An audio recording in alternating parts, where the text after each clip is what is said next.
Biden pledges he won't send American servicemen to fight in Ukraine. So President Biden said he will not commit American troops to potential war in Ukraine as tensions remain high among the Eastern European countries' border with Russia.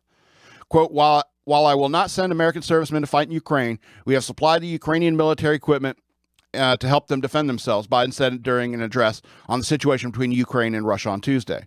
We provided training and advice and intelligence for the same purpose.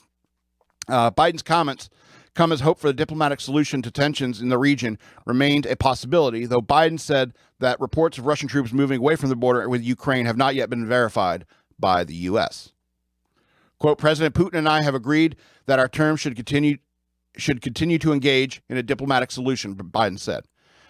He went on to say, we should give diplomacy every chance to succeed, and I believe that there are very real ways to address our respective security concerns.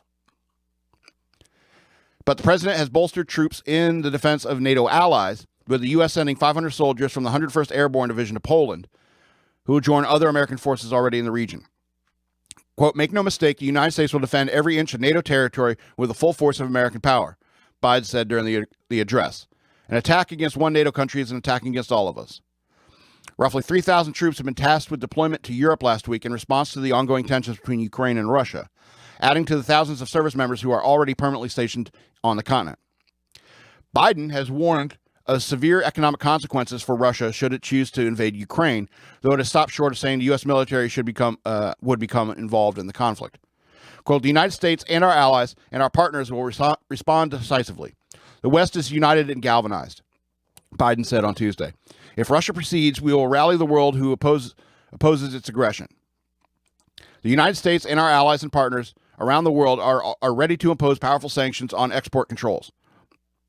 We will put intense pressure on the largest and most significant financial institutions and key industries. Okay, so yeah. So, I don't know. Ben Shapiro's kind of a war hawk on this issue, and I don't really like that. I'm more with Matt Walsh on this. It's like, why? Why should we get involved with them? Why? We got our own problems here. Got our border leaking like a sieve, And Ben Shapiro says, why can't we do both? And I'll tell you why. It's like, because Biden's president. And, we send our troops with Biden as president. He may just change his mind all of a sudden and say, drop all your equipment and run, like we did in Ukraine. And then our enemies get a whole bunch of our equipment. All right? And I think that's the issue for me. Yeah, when he dropped out of Afghanistan the way he did, that possibly could happen again in Ukraine if we send troops into Ukraine. And that's what irritates me about that. It's like, if I were in the military right now and Biden was president, I would be scared out of my mind. And I think that's, I guess because I served in the Navy, I have that experience. And I was lucky because I was under Bush. I felt like, what we were doing was right.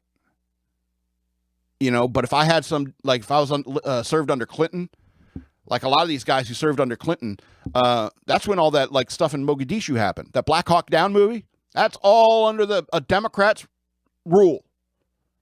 They're like, oh, the military doesn't need all that money. And you're leaving a bunch of troops out there very, very vulnerable. Thank God they were Americans.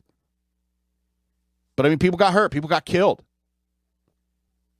All because of a Democrat being in office. And that's why, that kind of thing scares me.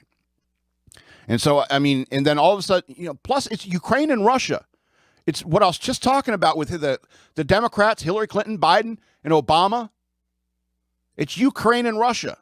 The very same countries that they've had all this alleged corruption and are involved with. Both of those countries.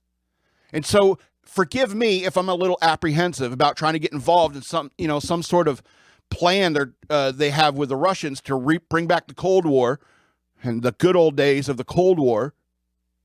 No, thank you. No, thank you.